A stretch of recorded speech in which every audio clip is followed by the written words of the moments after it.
What's up there, everyone? It's GG Sober Sun, and we are here high atop the parking garage at the Gulf.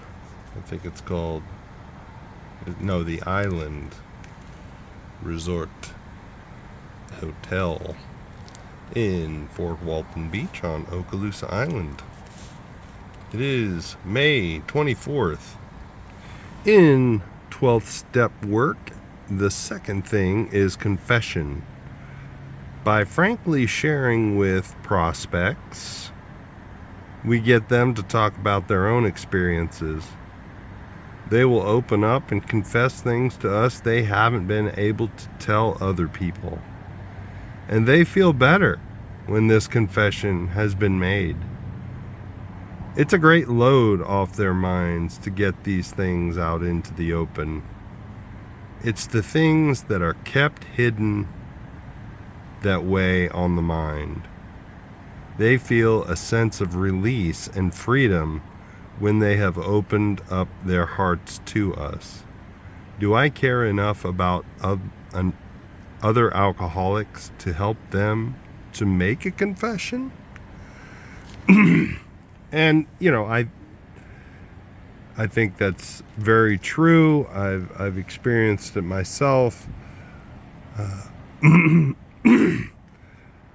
There's a saying that a very well-respected man who's sort of a elder statesman in AA named Waddell here locally, who says, when the time's right, there's nothing you can say wrong. When the time's not right, there's nothing you can say right. And I have encountered that when confessing my own foibles to someone who's not ready.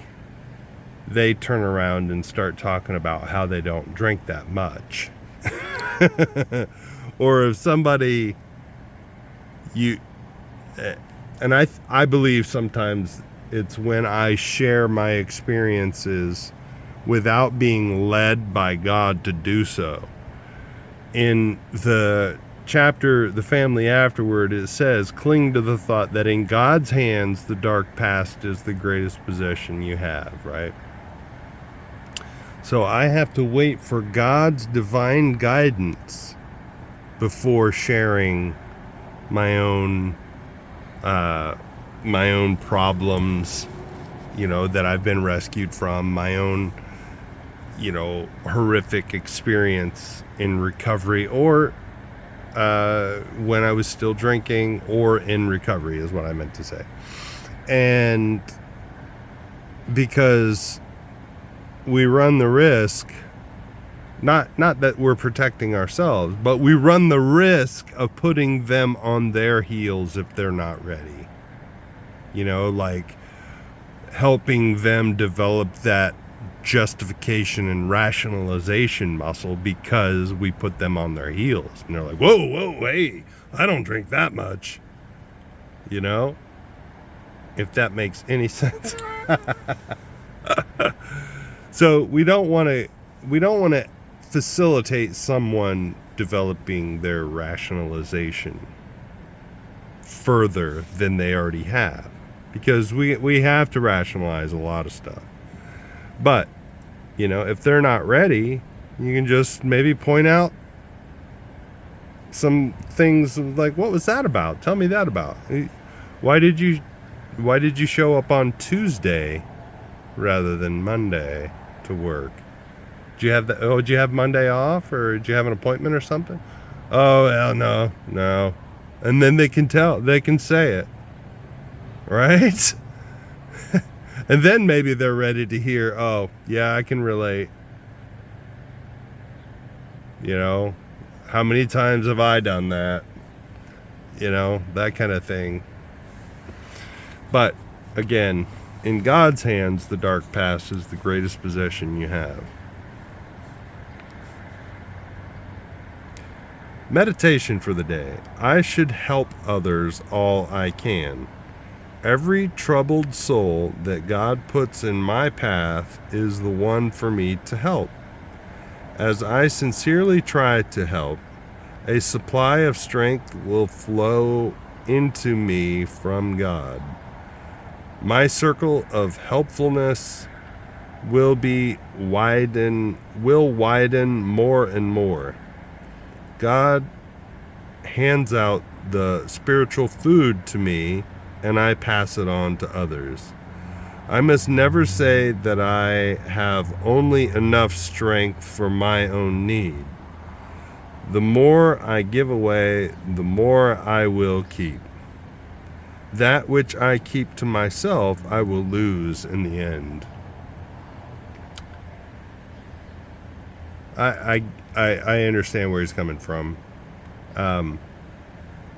I did find out in early recovery, that's fine. We need to focus on that. But there is such a thing. Most alcoholics, I don't know the percentage, but I'm sure most alcoholics come from troubled backgrounds, like alcoholic homes or some sort of dysfunction that happened in the homes.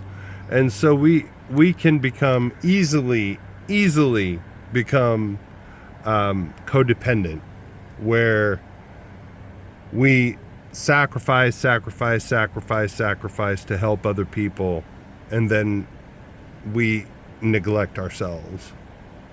And so that's not usually something we have to worry about early on, but if it's going to drive us to drink, it's counterproductive. I just wanted to put that out there. It is good for us in the early days to get out of ourselves, but it's important to have a solid sponsor.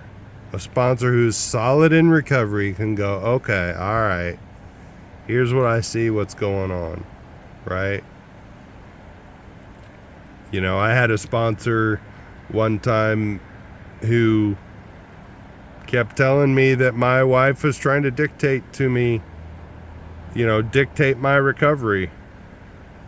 And he was spot on. I wasn't ready to hear it at the time, but he was spot on. I wasn't ready to hear it because I rationalized, hey, I'm going to more meetings now than I ever have. I went to 4 meetings a week. 3 lunchtime meetings that I could walk to from my work, and then 1 on Saturday morning. And that was more meetings than I had ever attended, and I was happy. I was feeling good about it. But like one day I was complaining to him that my wife at the time, now ex-wife, called me one day and said, hey, I'm on base. You want to get lunch? And I was like, well, it was like on a Wednesday, and my lunchtime meetings were Monday, Wednesday, and Friday. And I said, well, I've got a commitment at noon, so I can't do it. And she got really angry that, basically I chose my meeting over her. And I was like, well, they expect me to be there. You didn't tell me you were coming on base, which is, even now, I think is a reasonable thing to tell her, but she was really upset. And, that was one area. So I was telling him about that, and he was like, well, I think you need to go to more meetings. And I was like, well, I'm going to more meetings now than I ever have, so I think we're good, kind of thing. At any rate, that was a little one of those kind of codependent things, but it's important to have, because in the past there were times when I made mistakes about the meetings that I attended, and how rigidly I stuck to my meeting attendance schedule when I could have skipped 1 or 2, kind of thing. But I wasn't going to enough in early sobriety. That's why I was so rigid, or even later on in sobriety. I was so rigid about my attendance was I had my home group meetings or whatever, and I was not going to miss those.